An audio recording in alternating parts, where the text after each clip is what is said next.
बिस्मिल्लाहिर्रहमानिर्रहीम अस्सलाम वालेकुम। दोस्तों, आज जो खबर निकल के आ रही है वो पूरी दुनिया के लिए एक इबरत का निशान होना चाहिए, क्योंकि आज कोई इजराइल का विरोधी नहीं बल्कि इजराइल के अंदर रहने वाले खुद इजराइल का फॉर्मर मोसाद डायरेक्टर तामिर पादरो, इसने जो इजराइल के बारे में कहा है वो पूरी तरह से इजराइल को पूरी दुनिया में बेनकाब कर देने वाली है। दुनिया में जो इजराइल अपना जो इज्जत पहले से ही खो चुका है वो फिर से एक बार पूरी दुनिया में शर्मिंदगी महसूस हो रही है।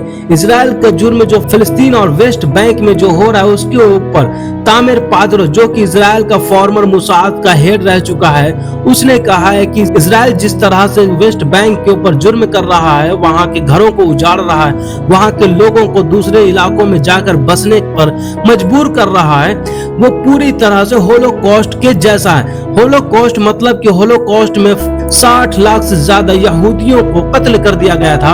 होलोकॉस्ट उसी को यहूदी लोग बोलते हैं। 60 लाख से ज्यादा यहूदियों को कत्ले आम और वहां चुन चुन कर यहूदियों को मारा गया था, टॉर्चर किया गया था, बहुत ही ज्यादा परेशान किया गया था और बहुत सारे यहूदी वहां से छोड़ कर भाग गए थे। तो जो मोसाद का चीफ है तामिर पादरो, इसने साफ साफ कहा है कि इजराइल जो है वो पूरी तरह से होलोकॉस्ट के जैसा वेस्ट बैंक में कर रहा है। तो ये जो इसने कही है ये कोई आम बात नहीं है दोस्तों, ये बहुत ही ज्यादा इंपॉर्टेंट और ध्यान देने वाली बात है, क्योंकि आज से पहले ऐसा बयान कभी नहीं आया। इस तरह का जो बयान आया है ये सीधा इस पूरे यहूदी समाज में, अभी जो ज्यूस समाज है उसके अंदर डर बैठ गया है। ईरान से जंग के बाद पूरी तरह से यहूदी डरा हुआ है, क्योंकि अगर ईरान और ज्यादा ताकतवर होता है और इस रीजन में दूसरे मुल्क और ताकतवर होते हैं तो इजराइल जिस तरह से जुल्म कर रहा है, जिस तरह से जुल्म कर रहा है फिलिस्तीन के अंदर, वो पूरी तरह से इजराइल खत्म हो जाएगा।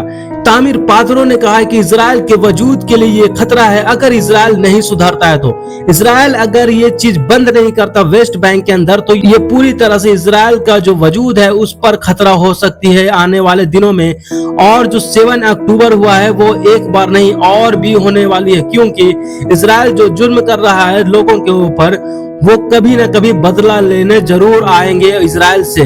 तो इजराइल को चाहिए कि वो सबसे मिलजुल कर रहे, जो भी वेस्ट बैंक में है उसके ऊपर जुल्म ना करे और मिल कर रहे। तो इस तरह का जो बयान आया तामिर पादरो का वो पूरी तरह से इजराइल को हिला कर रख देने वाली है। और दुनिया में जो इमेज क्रिएट हो रहा है इजराइल का, उससे भी इजराइल काफी ज्यादा परेशान है। ईरान को तो हरा नहीं सका, अमेरिका और इजराइल दोनों मिलकर भी ईरान को उतना नुकसान नहीं पहुंचा पाया जितना नुकसान अमेरिका और इजराइल का हो चुका है, क्योंकि अमेरिका के पूरे बेस मिडल ईस्ट के अंदर खत्म हो चुका है और इजराइल का जो भरम था उसका आयरन डोम का वो भी पूरी तरह से दुनिया में बेनकाब हो चुका है। और इजराइल के अंदर जो बम गिरे हैं ईरान के, पूरी तरह से इजराइल डरा हुआ सहमा हुआ है और यहूदी लोग, कितने यहूदी तो इजराइल छोड़कर भाग चुका है। तो दोस्तों इस तरह की घटना हो रही है। मिलते हैं इंशाल्लाह फिर नेक्स्ट वीडियो में। चैनल को लाइक शेयर एंड सब्सक्राइब करना बिल्कुल ना भूलें।